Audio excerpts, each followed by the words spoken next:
Kali ini kita akan masuk di bagian kedua dari seri khotbah bulan ini, Stronger than ever, lebih kuat dari sebelumnya. Dan di dalam bagian yang kedua ini saya mau bagikan kepada saudara satu pesan firman Tuhan yang judulnya adalah unusual stamina. Atau stamina yang tidak biasa. Stamina yang melampaui normal. Tahukah saudara di dalam Alkitab ada orang-orang yang punya unusual stamina. Yang staminanya melampaui dari kewajaran kebanyakan orang. Mereka ini orang-orang yang luar biasa. Sadarkah saudara ada orang-orang yang dicatat dalam Alkitab punya stamina tubuh yang luar biasa. Sehingga sekalipun usianya sudah tua, tapi kekuatannya masih sama seperti ketika mereka masih muda. Siapa namanya? Ya, Kaleb. Ya, Kaleb ketika usianya 85 tahun, dia masih sama kuatnya ketika usianya 40 tahun.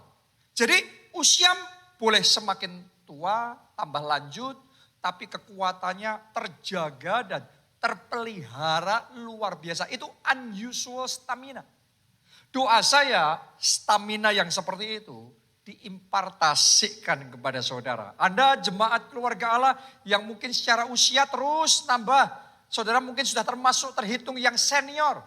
Tapi saya berdoa stamina yang dari Tuhan yang membuat Anda semakin muda dan semakin segar dan semakin sehat dan semakin kuat diimpartasikan kepada saudara. Amin. Sadarkah saudara bahwa di dalam Alkitab juga dicatat ada orang yang sebenarnya sudah lanjut usia, secara kesuburan sudah gak subur lagi, akan tetapi masih tetap bisa punya anak. Siapa mereka? Abraham dan Sarah. Tahukah saudara mereka punya anak ketika Ishak lahir, Abraham umurnya 100 tahun dan Sarah umurnya 91 tahun. Coba Anda bayangkan. Di zaman kita sekarang ini gak mungkin itu bisa terjadi secara manusia.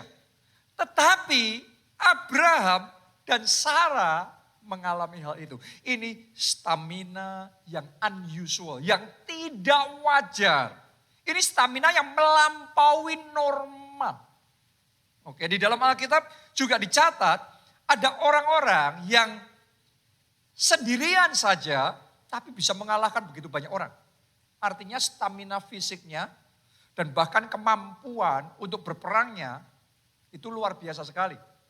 Ya, Alkitab mencatat tentang Simson yang punya kekuatan yang luar biasa, above average, di atas rata-rata. Sehingga sendirian saja, senjatanya cuma rahang keledai, tetapi dia bisa mengalahkan 1.000 orang Filistin. Anda bisa bayangkan itu.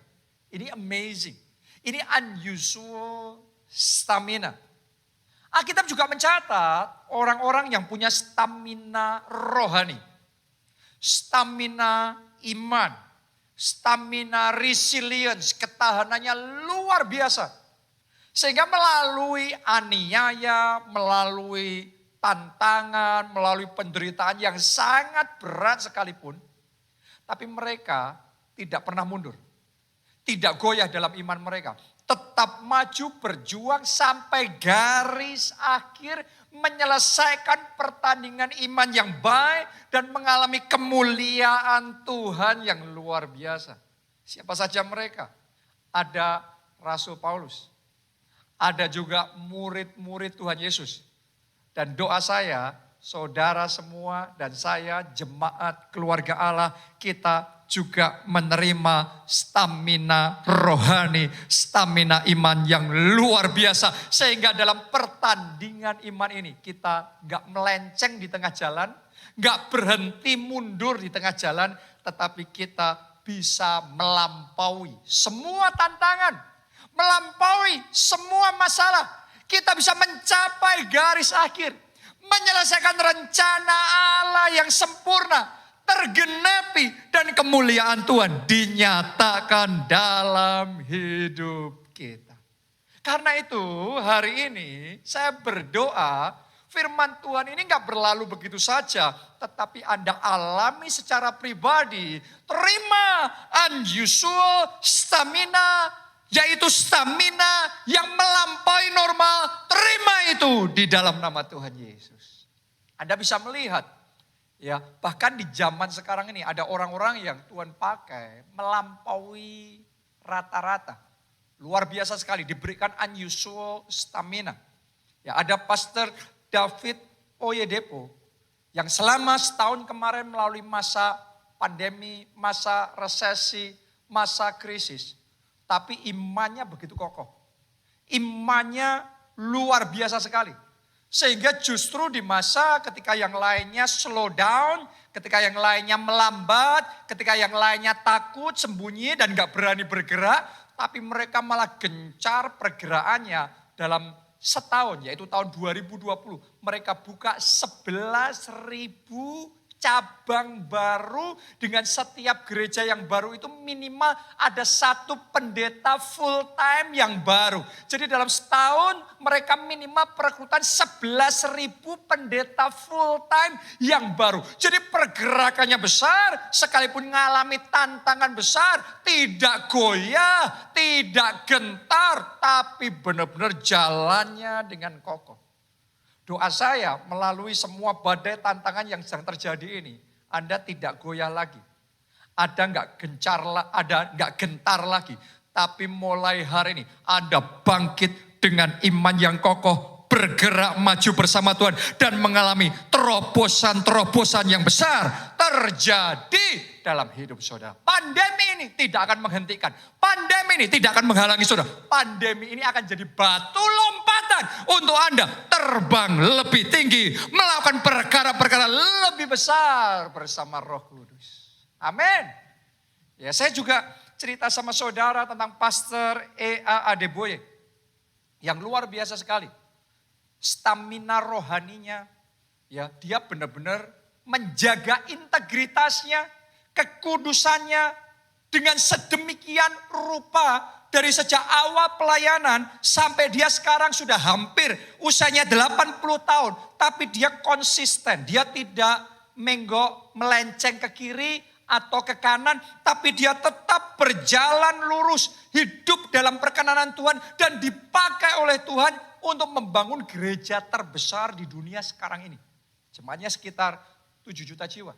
Ya, bahkan dia membangun gedung gereja yang besarnya 3 km kali 3 km. 9 juta meter persegi.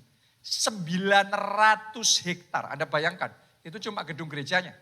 Tanahnya total yang mereka ada, yang mereka punya, itu 50.000 hektar. Itu 500 miliar meter persegi. Coba Anda bayangkan, ini gak kebayang buat kebanyakan pendeta yang lain gak kebayang. Yang kayak gitu kayaknya gak masuk akal. Tetapi ini yang disebut unusual stamina. Dan saya berdoa stamina yang seperti itu saat ini juga engkau terima di dalam nama Tuhan Yesus. Engkau terima di dalam nama Tuhan Yesus. Unusual stamina. Bahkan kalau Anda renungkan, Bapak rohani kita semua, yaitu Bapak Obaja Tanto Setiawan, Tuhan juga berikan stamina yang luar biasa sekali. Usianya makin bertambah, tapi bukan makin melambat, bukan makin meredup, bukan maunya pensiun, bukan berkurang, tetapi makin hari kalau Anda perhatikan, makin bersinar, makin tambah semangatnya, visinya makin besar, dan mau berjuang all out untuk Tuhan yang terbaik. Dan Tuhan pakai untuk melakukan perkara-perkara yang semakin besar dan semakin luar biasa. Coba Anda renungkan. Ini yang disebut dengan unusual stamina. Pertanyaannya, do you want it? Apakah saudara mau menerima unusual stamina itu? Stamina yang tidak biasa itu, sehingga dalam hidup saudara Anda juga mengalami perkara-perkara yang tidak biasa. Melampaui yang normal, yang bisa dipikirkan dan dibayangkan oleh orang lain. Pertanyaannya, bagaimana kita bisa mendapatkan unusual stamina itu? Kita baca Yesaya 40 ayat 31. Tetapi orang-orang yang menanti-nantikan Tuhan. This is the key. Ini rahasianya. Menanti-nantikan Tuhan. Tolong perhatikan. Ia akan mendapat kekuatan baru. Saat ini terima kekuatan baru diimpartasikan dalam hidup saudara. Oke? Yang menantikan Tuhan terima kekuatan baru. Mereka seumpama Raja Wali yang naik terbang dengan kekuatan sayapnya. Mereka berlari dan tidak menjadi lesu. Mereka berjalan dan tidak menjadi lelah. Kadang-kadang dalam perjuangan, orang hebat pun capek juga, lelah juga, lesu juga. Kenapa? Karena lari terus, jalan terus, lama-kelamaan capek juga. Kehabisan energi, kehabisan semangat, kehabisan stamina. Tapi ternyata kita mencatat ada orang-orang yang berjalan tapi tidak menjadi lelah. Ada orang-orang yang menemukan rahasia berlari tapi tidak menjadi lesu. Bukan cuma itu aja, mereka terbang tinggi. Jadi yang orang lain pikir mustahil, tapi mereka kerjakan. Siapa mereka? Mereka ini adalah orang-orang yang sudah belajar rahasia menanti-nantikan Tuhan. Saya ajak sama saudara semua untuk menanti-nantikan Tuhan. Karena ketika engkau menanti-nantikan Tuhan, engkau akan dapatkan kekuatan yang baru. Engkau akan terima unusual stamina. Sehingga saudara bisa tetap damai, sejahtera di dalam hatimu. Di saat orang lain stres, depresi. Itu butuh unusual stamina. Yang asalnya kekuatan baru ketika kita menanti-nantikan Tuhan. Ya, kalau saudara belajar menanti-nantikan Tuhan ini, maka saudara akan punya kekuatan untuk tetap tertawa. Di saat seharusnya menurut orang lain kita menangis, ngalami kayak gitu tuh nggak gampang. Tapi kita masih tetap bisa tertawa dan bersuka cita di hati kita. Bukan karena kita mampu, karena ada kekuatan yang daripada Tuhan. Karena itu belajar menanti-nantikan Tuhan. Maka saudara akan bisa terus maju. Di saat yang lainnya mentok, stagnan, bahkan mundur. Tapi kalau Anda tahu bagaimana menantikan Tuhan, Anda bisa tetap maju. From glory to glory. Jadi dari satu level ke level berikutnya unlimited. Tuhan akan bawa dalam hidup saudara. Tapi belajar menanti-nantikan Tuhan. Maka saudara akan Tuhan pakai melakukan perkara-perkara yang besar. Terus bersinar terang. Sekalipun dunia tenggelam dalam kegelapan. Yang lainnya sudah pusing, lainnya ada dalam kekelaman. Tapi Tuhan akan membuat saudara bersinar semakin terang. Memancarkan cahaya kemuliaan Tuhan bersinar dalam hidup saudara. Oke, jadi rahasianya adalah menanti-nantikan Tuhan. Pertanyaannya sekarang, ini yang penting. Bagaimana cara menantikan Tuhan? Karena ketika kita menantikan Tuhan, kita akan dapat kekuatan baru. Ya, pertanyaannya gimana sih caranya menantikan Tuhan? Banyak orang mau menantikan Tuhan tapi nggak ngerti caranya menantikan Tuhan. Saya mau bagikan kepada saudara 5 cara kita menantikan Tuhan. Nomor 1, menanti dengan tenang. Oke, kita baca dulu.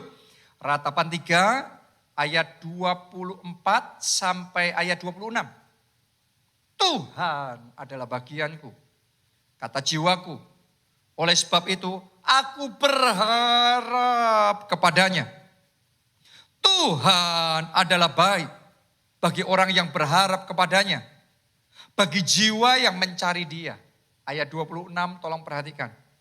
Adalah baik menanti dengan diam pertolongan Tuhan. Jadi di sini ditulis menanti dengan diam. Tapi tahukah saudara, kata yang sama itu dalam Alkitab bahasa Inggris ditulis sebagai quietly wait. Quiet itu tenang. Jadi kalau saya terjemahkan langsung dari Alkitab bahasa Inggris ke bahasa Indonesia, seharusnya menanti dengan diam ini ditulis menanti dengan tenang. Tahukah saudara, itu rahasia menantikan Tuhan. Saat kita menantikan pertolongan Tuhan, kita harus menantikannya dengan tenang. Oke, quietly wait. Gak bingung, gak gelisah, gak resah. Saya mau tanya sama saudara, selama ini engkau menanti pertolongan Tuhan datang dengan tenang apa gelisah? Karena itu yang akan menentukan Anda dapat kekuatan baru dari Tuhan apa tidak.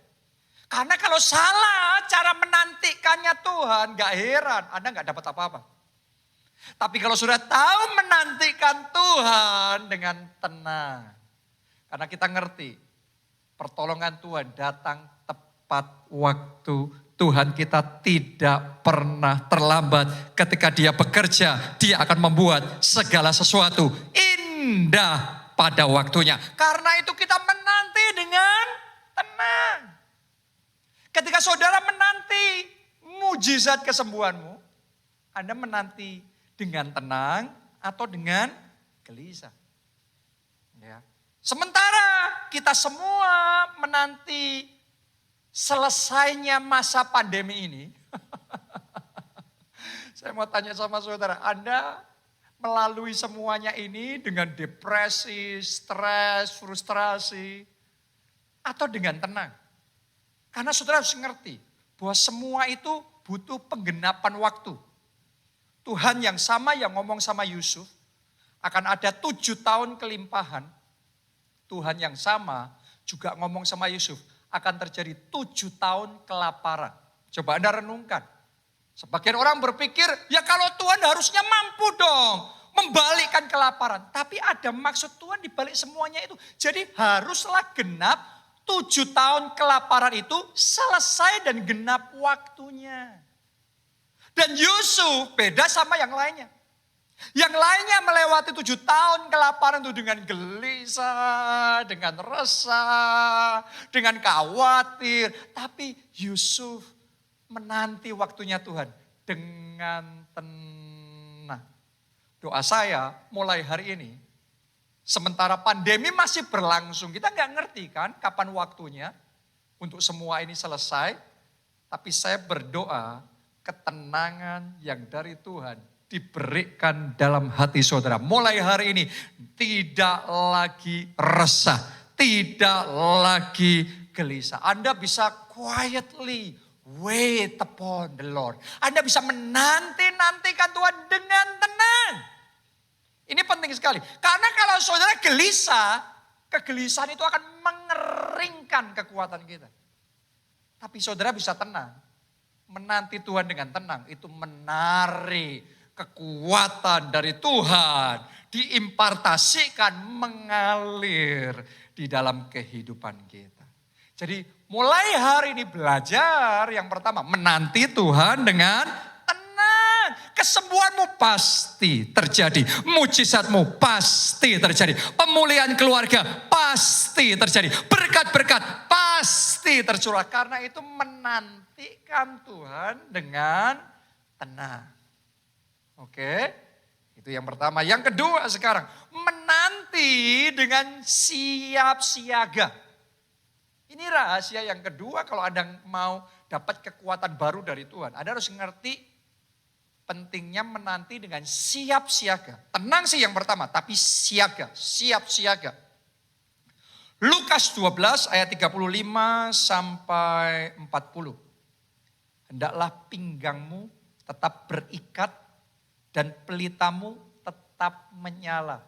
Doa saya, pelita saudara tetap menyala. Yang lainnya redup, yang lainnya suam. Tetapi jemaat keluarga Allah, pelitanya tetap menyala. Apinya tetap menyala. Rohnya tetap menyala. Menanti Tuhan dengan siap siaga. Oke, 36. Dan hendaklah kamu sama seperti orang-orang yang menanti-nantikan tuannya, yang pulang dari perkawinan, supaya jika ia datang dan mengetok pintu, segera dibuka pintu baginya. Kenapa pelayan itu bisa segera buka pintu ketika ada yang mengetok? Karena siap siaga. Oke, jadi responnya cepat. Ayat 37. Berbahagialah hamba-hamba yang didapati tuannya apa? Berjaga-jaga ketika ia datang. Jadi siap siaga. Itu yang bahagia.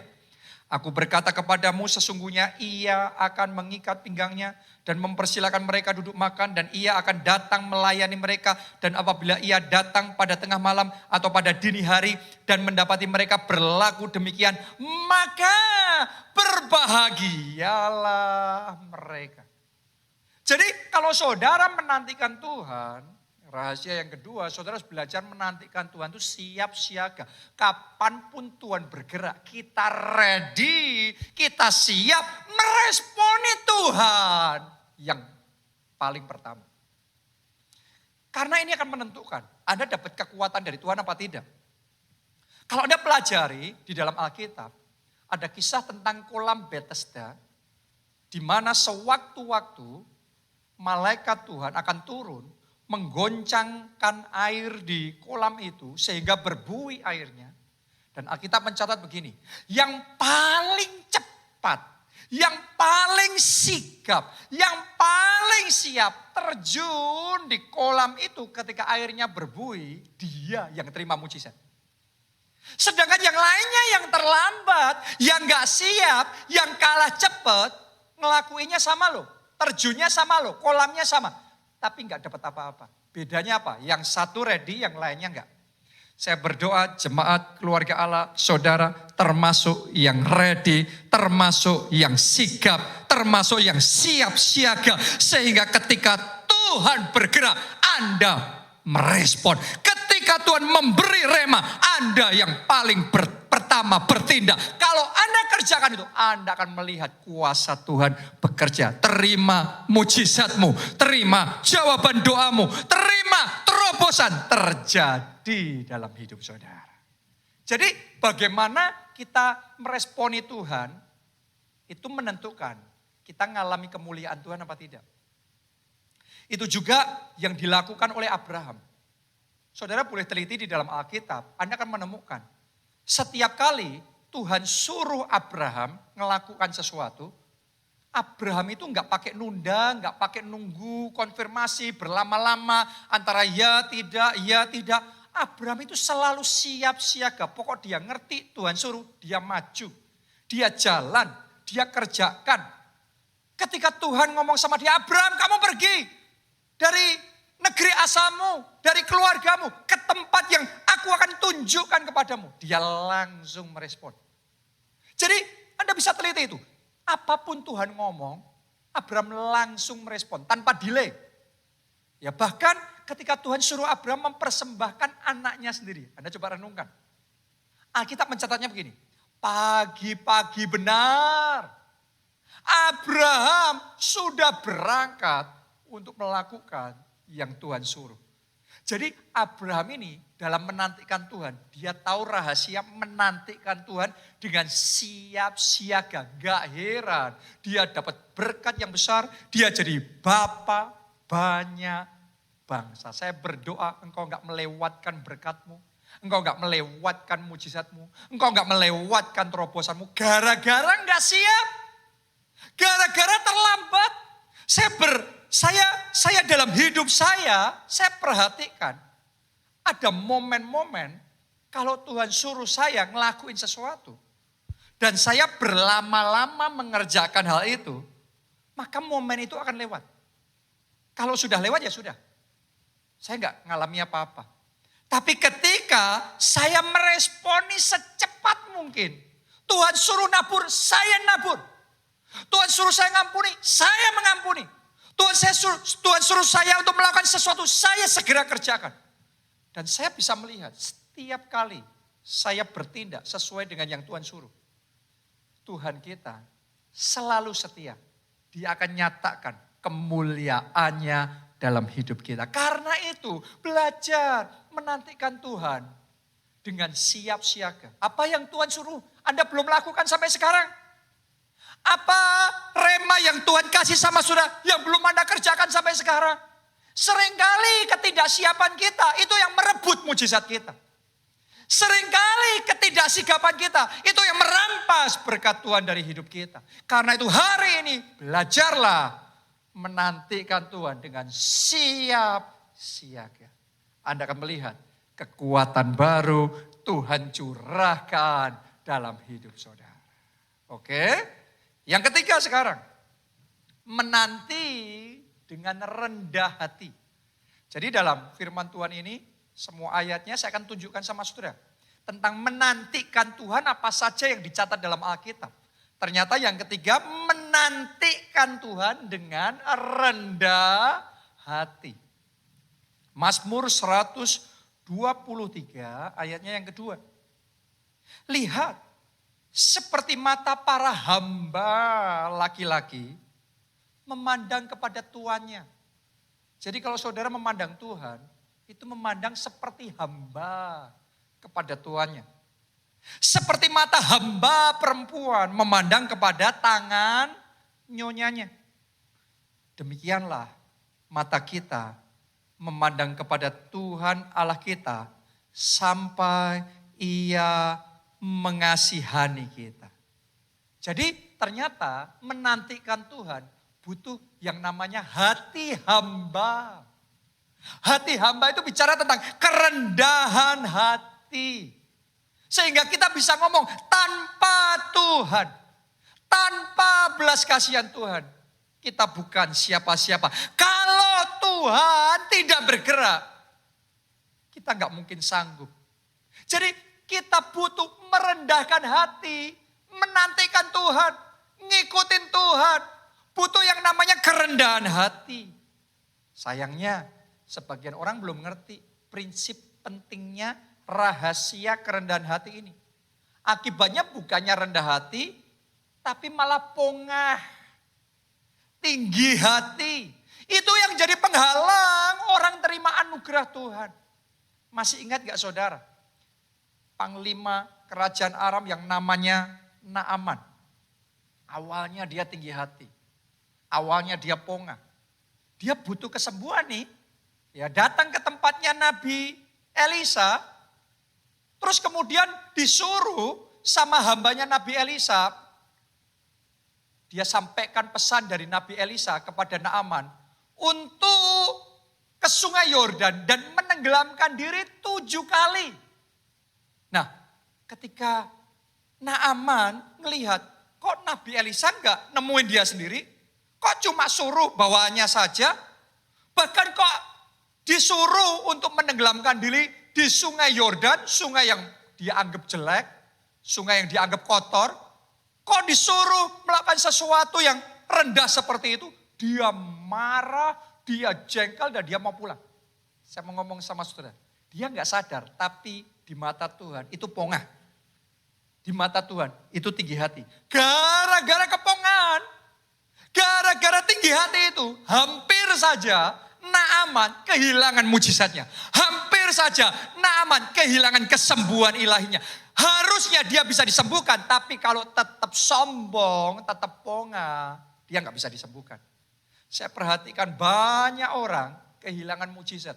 Banyak orang kehilangan kesembuhan, kehilangan berkat, kehilangan kemenangan. Kenapa? Sombong, pongah, tinggi hati. Hari ini saya aja sudah belajar rendah hati. Seperti Naaman, akhirnya dia harus belajar merendahkan hati. Akhirnya setelah dia mendapat masukan dari orang-orang yang bersama dengan dia, Naaman berkata, ya sudah, aku mau merendahkan hati. Aku mau ngikuti yang disampaikan oleh Nabi Tuhan itu. Nabi Elisa. Jadi dia yang tadinya tinggi hati sekarang dia rendahkan hati. Dia taat, dia lakukan. Walaupun dia gak ngerti, dia gak nangkep, dia gak setuju. Tapi orang rendah hati itu mau untuk disuruh ngelakuin sesuatu. Jadi Nabi Elisa memerintahkan apa? Naaman ikuti. Naaman turun ke sungai Yordan, tenggelamkan dirinya 7 kali di situ. Itu kerendahan hati. Dan setelah dia ke-7 kali, terus kemudian keluar dari air. Alkitab mencatat saat itu juga kesembuhan terjadi. Kustanya lenyap. Dan dia kulitnya jadi baru seperti kulit bayi. Dan dia sembuh total. Jadi kerendahan hatinya mendatangkan kuasa Tuhan. Kekuatan baru. Sehingga dia mengalami kesembuhan. Saya berdoa segala bentuk kepongahan dalam hidup kita. Yang menghalangi kesembuhan. Yang menghalangi mujizat. Yang menghalangi berkat. Mulai hari disingkirkan. Mulai sekarang ketika saudara menantikan Tuhan. Nantikan Tuhan dengan kerendahan hati. Dengan hati sebagai hamba. Saudara ngerti enggak? Ciri-cirinya sederhana. Kita ngerti, kita rendah hati apa tidak sama Tuhan. Sederhana. Anda tiap hari berdoa apa tidak?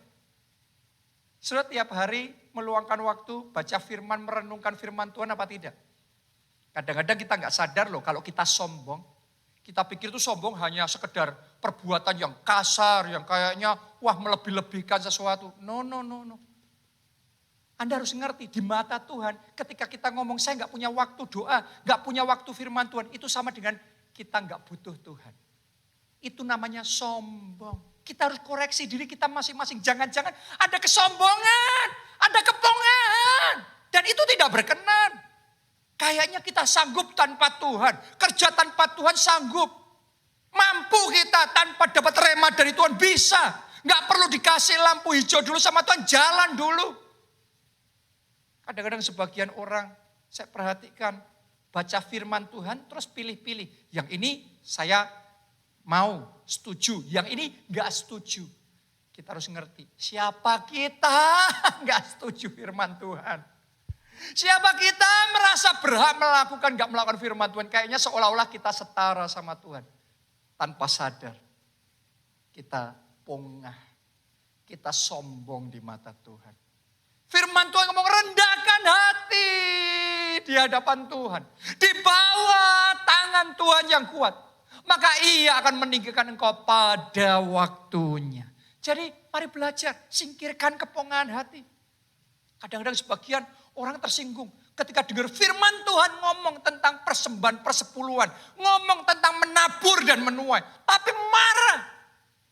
Saudaraku, siapa kita marah sama firman Tuhan? Bukankah semuanya itu tercatat dalam firman Tuhan? Siapa kita merasa setara sama Tuhan? Hari ini saya ajak saudara belajar dari Naaman. Ketika dia mau merendahkan dirinya di bawah pesan firman Tuhan. Dia melihat kekuatan Tuhan mengalir. Doa saya sementara Anda merendahkan hati. Mulai sekarang kekuatan Tuhan mengalir dalam hidup saudara. Kesembuhan terjadi. Berkat yang selama ini tertunda saat ini juga tercurah dalam hidup saudara. Jawaban doa itu terjadi dalam hidup saudara. Karena itu belajarlah menantikan Tuhan dengan rendah hati. Saya juga ngalami. Ada kalanya Tuhan suruh saya lakukan sesuatu yang buat saya sebenarnya gengsi. Tuhan suruh saya walaupun gak salah tapi minta maaf. Dan ketika minta maaf dimaki-maki, diperlakukan dengan tidak baik. Tapi Tuhan suruh saya nerima semuanya itu. Butuh kerendahan hati ngelakuin firman Tuhan. Tapi Tuhan kita tuh luar biasa ketika kita mau taat. Saya ngalami ketika saya mau taat ngelakuin yang Tuhan suruh. Ya sudah, mau dimaki-maki, mau disalah-salahin, walaupun kita gak salah. Ya sudah kita ikuti. Tapi setelah itu ada anugerah yang besar. Yang Tuhan kerjakan. Yang tidak masuk akal. Melampaui pikiran dan bayangan kita. Tuhan nyatakan. Doa saya anugerah seperti itu. Tercurah juga dalam hidup saudara. Oke. Itu yang ketiga. Sekarang yang keempat. Yaitu menanti dengan iman. Kalau menantikan Tuhan harus dengan iman. Mazmur 27 ayat 14. Nantikanlah Tuhan. Caranya gimana? Kuatkanlah dan teguhkanlah hatimu. Ya, nantikanlah Tuhan. Wow. Jadi ternyata kalau kita menantikan Tuhan harus dengan iman. Tuhan suruh kita menguatkan dan meneguhkan hati kita. Kenapa? Karena setiap kali saudara berjalan dengan iman, Anda mengucapkan perkataan iman di dalam nama Yesus, aku sembuh. Itu kan deklarasi iman kan, perkataan iman Anda ucapkan. Anda harus ngerti, setelah itu imanmu akan diuji, akan ada tantangan yang akan membuat saudara harus menghadapi, harus lulus. Dan kalau saudara lulus, maka Anda akan melihat kemuliaan Tuhan terjadi. Anda ngomong oleh bilur-bilur Kristus, aku sembuh. Tapi setelah itu yang terjadi apa? Kok keadaan secara fisik bukannya tambah baik, kok semakin drop, semakin parah. Makanya tadi firman Tuhan ngomong, nantikanlah Tuhan dengan iman. Teguhkan dan kuatkan hatimu. Jadi habis kau ngomong sembuh, Anda siap-siap aja.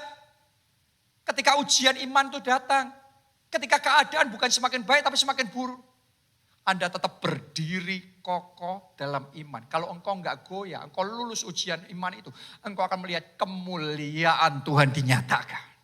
Oke? Jadi menantikan Tuhan harus dengan iman. Itu yang Tuhan suruh sama Yosua.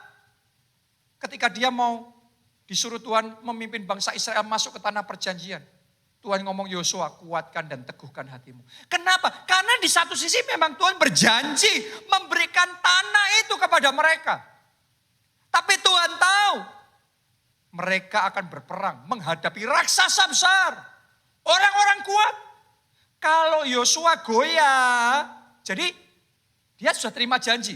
Tapi enggak dengan iman, dia goyah, dia loyo, dia mundur. Selesai, enggak jadi. Batal menerima janji Tuhan. Hanya ketika Yosua menguatkan dan meneguhkan hatinya. Maka janji Tuhan itu sungguh-sungguh tergenapi. Semua Alkitab mencatat. Semua yang dijanjikan Tuhan tidak ada yang tidak tergenapi. Semuanya terjadi. Doa saya yang seperti itu tergenapi juga dan terjadi juga dalam hidup saudara. Itu sebabnya butuh iman. Kuatkan dan teguhkan hatimu. Saya mau ngomong sama saudara begini. Sebagian dari mujizat dan berkat yang saya terima dari Tuhan, itu benar-benar terjadinya tanpa perjuangan sedikit pun. Begitu terjadi, it is done. Sudah, saya terima dan terjadi begitu saja. Instan, selesai. Tapi ada sebagian lagi dari mujizat dan berkat yang Tuhan berikan dalam hidup saya. Itu butuh dari pihak saya untuk menguatkan dan meneguhkan hati saya. Kenapa? Saya harus fight, harus berjuang. Walaupun itu janji Tuhan. Walaupun Tuhan mau kasih itu. Tapi saya harus melakukan bagian saya, berjuang. Seperti Yosua dan bangsa Israel berperang.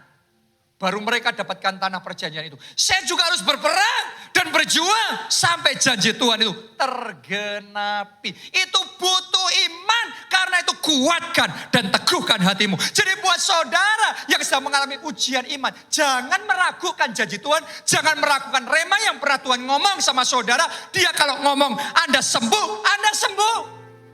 Kalau dia janji keluargamu dipulihkan, keluargamu pasti dipulihkan. Kalau Tuhan janji tanah perjanjian, rumah perjanjian, anak perjanjian, jodoh perjanjian, Tuhan pasti genapi. Tapi kuatkan dan teguhkan hatimu menanti Tuhan dengan iman.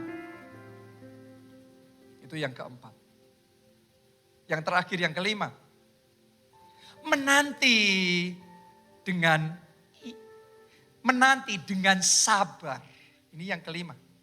Jadi kesabaran itu sangat vital dalam menantikan Tuhan.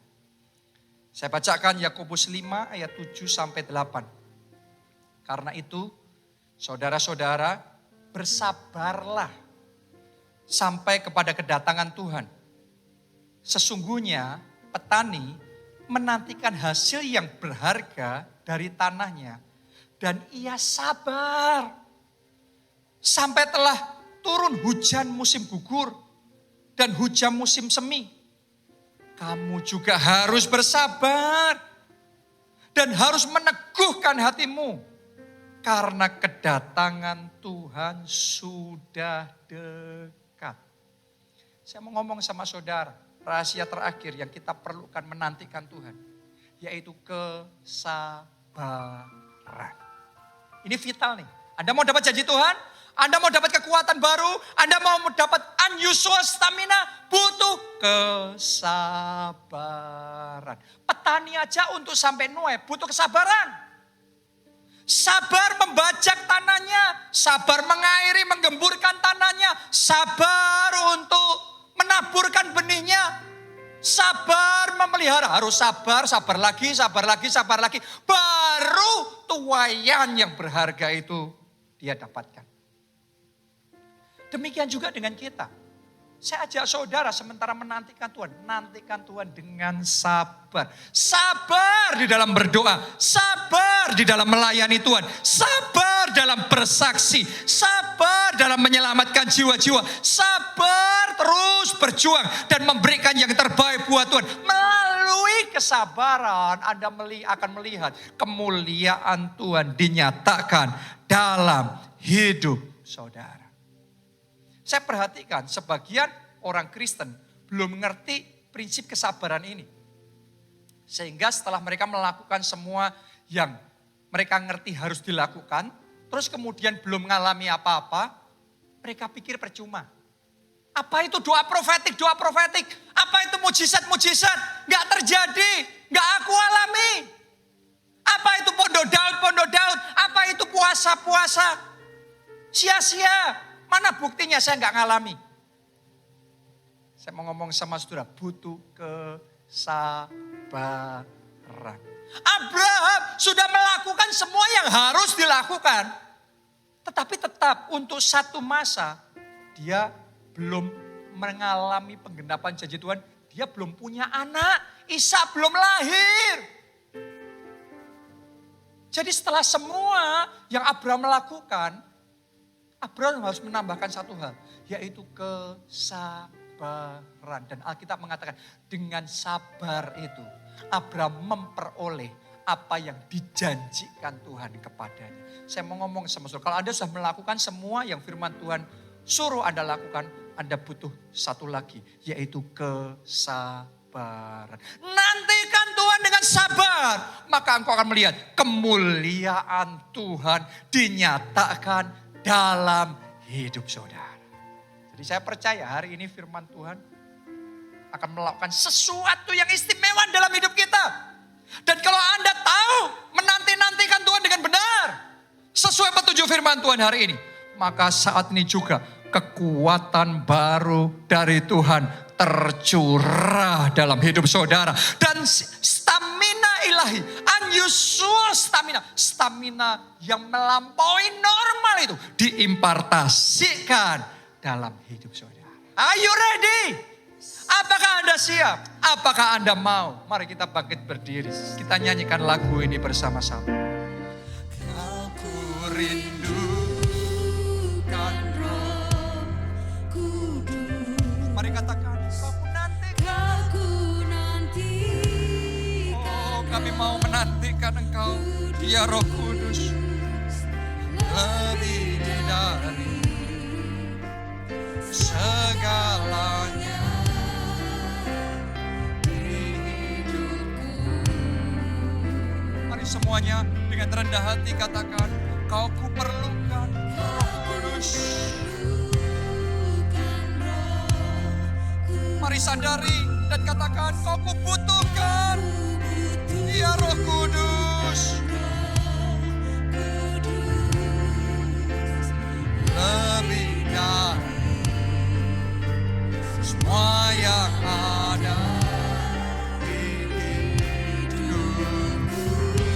Mari semuanya angkat dua tanganmu, nyanyikan bersama-sama, berhembus, berhembus.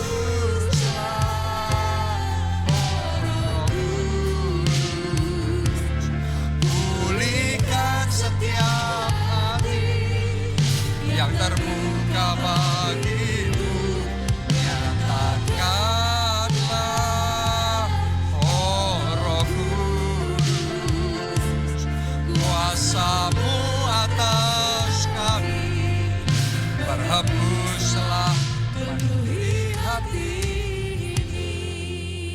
Hari ini firman Tuhan bicara tentang unusual stamina. Stamina yang melampaui biasanya, melampaui normalnya. Saya mau doa itu yang Tuhan curahkan dalam hidup saudara. Siapa di antara saudara yang mau dan merasa butuh stamina dan kekuatan yang dari Tuhan ini ada dalam hidup saudara. Yang pertama yang saudara harus lakukan, Anda perlu terima Yesus sebagai Tuhan dan Juru Selamat saudara. Karena Dia sumber kekuatan yang tidak terbatas itu. Anda nantikan Tuhan, yang pertama kau buka hati dulu, terima Tuhan dulu. Terima Yesus jadi Tuhan dan Juru Selamat. Jadi buat saudara yang belum pernah melakukan itu, mari saat ini saya ajak semuanya kita angkat dua tangan kita. Dan ikuti doa saya ini. Tuhan Yesus, masuklah dalam hatiku. Jadi Tuhan dan Juru Selamat. Ampuni dosa-dosa. Selamatkan hidupku. Mulai sekarang, hidupku milik Tuhan Yesus. Dan aku percaya dosa-dosaku sudah diampuni.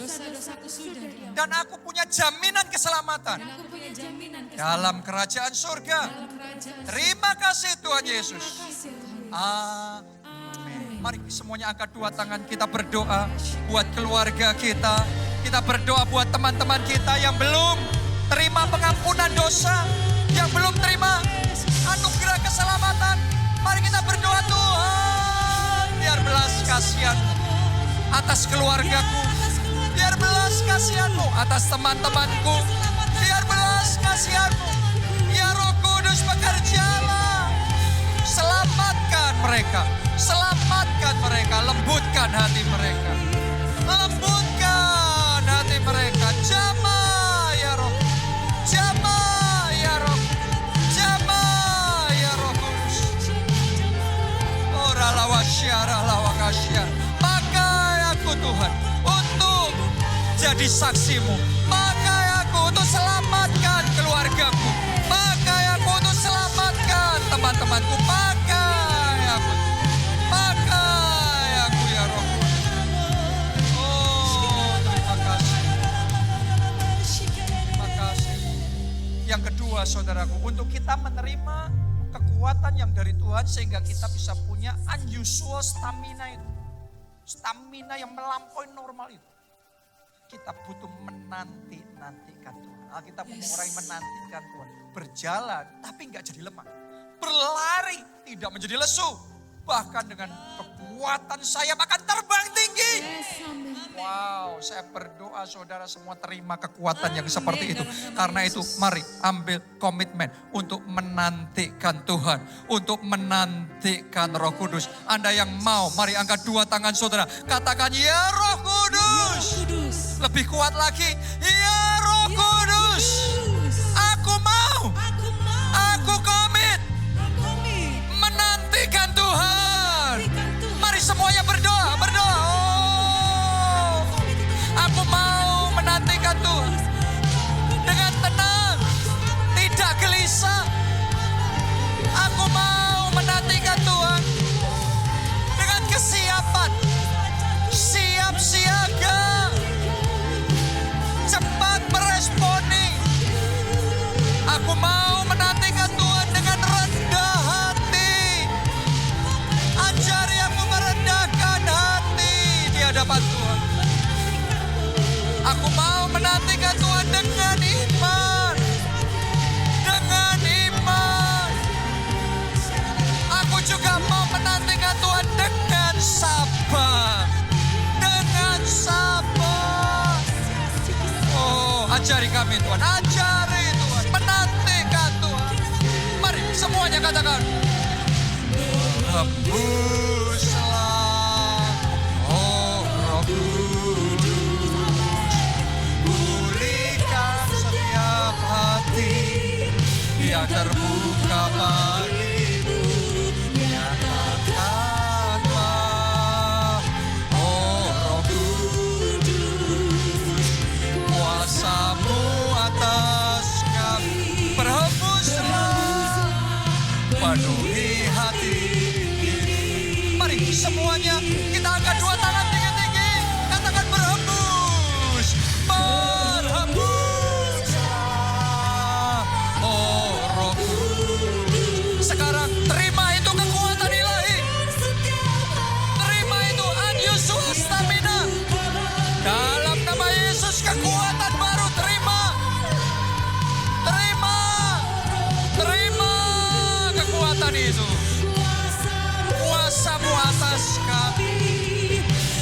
hembuslah penuhi hati ini. Kuasa-Mu